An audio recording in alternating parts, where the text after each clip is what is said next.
la chronique donc, de Jean-Michel, notre responsable d'affaires, qui va nous présenter donc, la signature pédagogique du groupe IGS Formation Continue. Oui, bonjour, donc Jean-Michel. J'ai l'honneur d'inaugurer cette première chronique.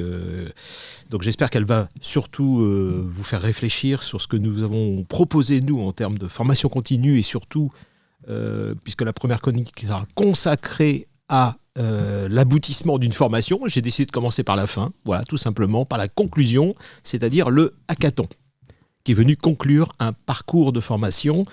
Je devrais dire même plus qu'un parcours de formation, quelque chose qui est en fait une aventure de formation où il y a eu beaucoup de rencontres. Cette signature pédagogique, en fait, c'est une aventure, ce sont des rencontres et ce sont des choses qui vous changent votre vie professionnelle. Et en l'occurrence, pour reprendre l'exemple que je souhaite citer sur ce hackathon, Colisée, qui est un groupe d'EHPAD notamment et d'aide à la personne pour les seniors notamment, eh bien, a décidé de former au niveau européen l'ensemble de ses directeurs. Nous avons donc des directeurs d'EHPAD qui étaient belges francophones, belges flamands, nous avions des Espagnols, des Italiens, des Français bien entendu. Bref, et donc il a fallu en fait créer cette communauté managériale qui partage des valeurs. Et cette communauté managériale qui partage ces valeurs s'est créée sur le fait que beaucoup des EHPAD dont les directeurs étaient présents lors de ce parcours de formation, eh bien, avaient été rachetés il y a peu de temps, puisqu'il y a énormément de croissance externe au sein de cette entreprise. Ça veut dire que faire en sorte de conserver des personnes, faire en sorte également de leur faire partager les valeurs du groupe, qui est une entreprise à mission, eh bien, il a fallu effectivement les accompagner, les faire travailler ensemble, leur faire découvrir les différents pays, le tout dans leur langue maternelle, puisque les personnes ne parlaient pas un langage commun. Et donc le hackathon, ça a été le point d'orgue, la conclusion, et ce qui a permis effectivement de se dire « nous avons réussi notre mission, notre objectif ». Et en fait, pourquoi je commence à l'envers ?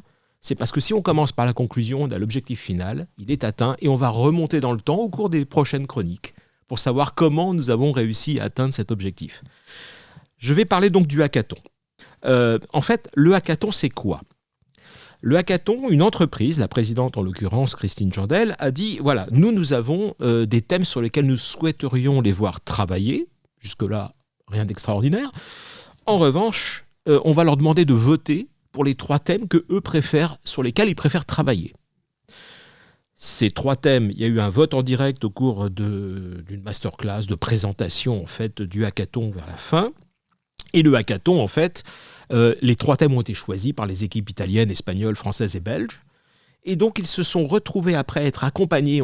Chacun des groupes a eu, en fait, le b.a.-ba des techniques pour pouvoir résoudre les questions, répondre aux problèmes et proposer surtout des solutions, parce que c'était ce qu'attendait l'entreprise et ce qui a plu aussi à l'entreprise. Et par conséquent, ça s'est fait sous une forme vidéo, avec présentation dans le grand amphi, PowerPoint à l'appui pour expliquer la démarche, et devant un jury qui était constitué de personnes du groupe IGS et bien sûr la présidente ainsi que les RH de chaque pays de Colisée. Alors ce hackathon a regroupé en fait les personnes qui ont été nominées entre guillemets, c'est-à-dire qu'il y a eu une présentation de toutes les équipes à travers un jury pays dans un premier temps qui s'est réuni, qui a sélectionné les équipes qui allaient participer à la finale. Et à la suite de quoi, cette finale a été diffusée en direct dans nos locaux, en 4 langues, ce qui veut dire que derrière, nous avons eu donc une émission qui a duré 3 heures et qui a été très suivie. Je m'étais dit 3 heures, bon, ça va être un peu long. Pas du tout. Qui a été suivie par tous les pays parce qu'ils voulaient voir leur équipe gagner, bien entendu.